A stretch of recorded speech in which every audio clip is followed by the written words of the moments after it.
Hey guys, welcome back to Contest Prep University. I'm Joe Klemczewski with Adam Atkinson. We're in the fifth and final segment of this series on coaching.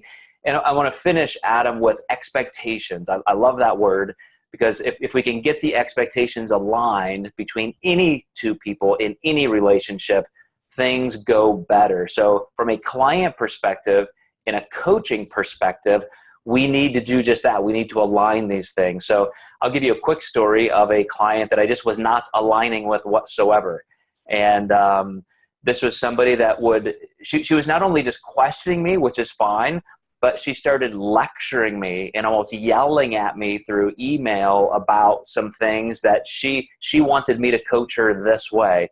And I would very politely explain why I'm doing things. I'm going through the planning, the experiences that I've had with clients like this, and even the physiology and the biology. She just was having none of it. And so I got to a point where this is already such a toxic relationship. I just had to say, look, our expectations of this relationship are just not together. So in very rare fashion, in 25 years of coaching, I've never more than once or twice just let somebody go. But I had to say, I'm sorry, we're done. And I would like to know your perspective on relationships, how to make them go well, and then, when it doesn't. Yeah. Back to meeting people where they are and knowing what they expect. Do they want to be an Olympian, or do they just want to be like a top 5 competitor? That is definitely a big difference in terms of goal. And like you said, you can explain all you want, but the client has to be willing to learn and be receptive to that. And like you said, meeting of the mind, sometimes they will want something, but there's no physiological reason to give them what they want, especially if it's not going to make them look better. And that's our job, is to make them look their best.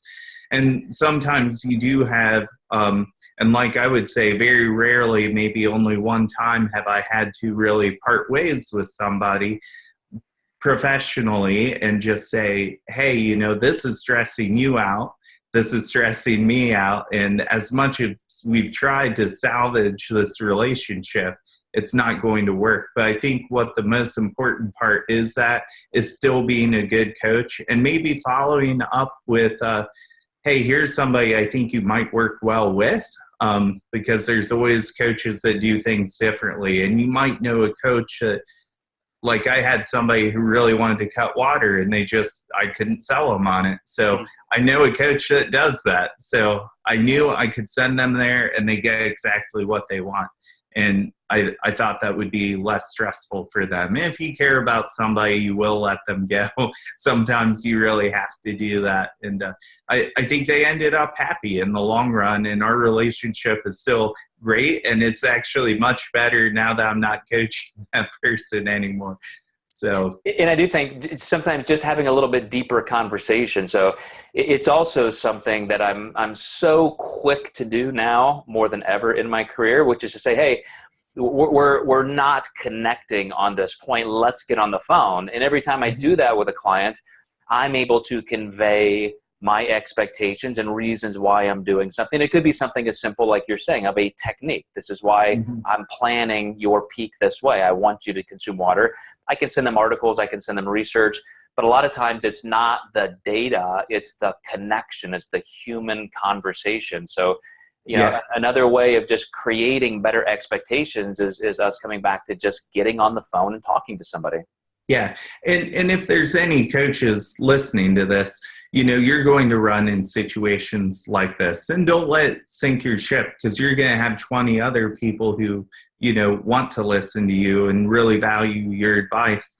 And with that being said too, your job is to provide the best service that you can. And you just know you're not going to provide a great service with someone that's just not happy. It's, it will happen, but don't beat yourself up over it. There's going to be plenty of clients who do listen, and there's nothing wrong with having a little disagreement. Those challenges will make you better as a coach. So face them up front, jump on the phone, and embrace those hard times, because guess what? It's going to make every other client seem like a piece of cake. Yeah, and it's really helpful just to not see this as somebody's right and somebody's wrong.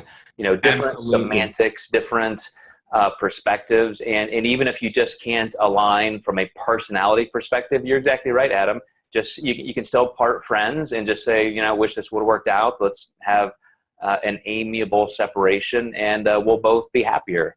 You made a great point with the not right or wrong situation. And I always try to face a situation like that up front, because there can be a lot of tension with I'm right, you're wrong. And it's more, I'm here to help you. Let's try to connect these two sides. Absolutely.